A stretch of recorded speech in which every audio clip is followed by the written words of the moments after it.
তানিম ছিল পঞ্চম শ্রেণীর একজন মেধাবী ছাত্র। সে সময়মতো পড়ত, খেলত আর মা-বাবার সঙ্গে গল্প করত।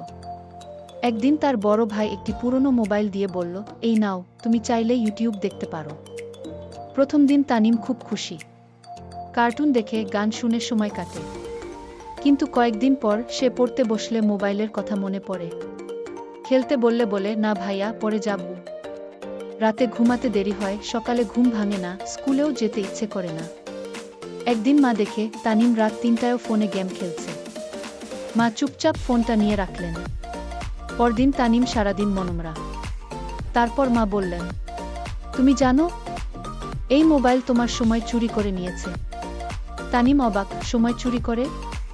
মা হেসে বললেন, হ্যাঁ, তুমি যে খেলতে যাও না, পড়ো না, ঘুমাও না, এসবই সময় হারানোর নাম। তানিম গভীরভাবে ভাবল। সেদিন থেকেই সে ফোনের ব্যবহার কমিয়ে দেয়। ধীরে ধীরে তানিম আবার আগের মতো হয়, চঞ্চল, হাসিখুশি আর সময়ের প্রতি সচেতন।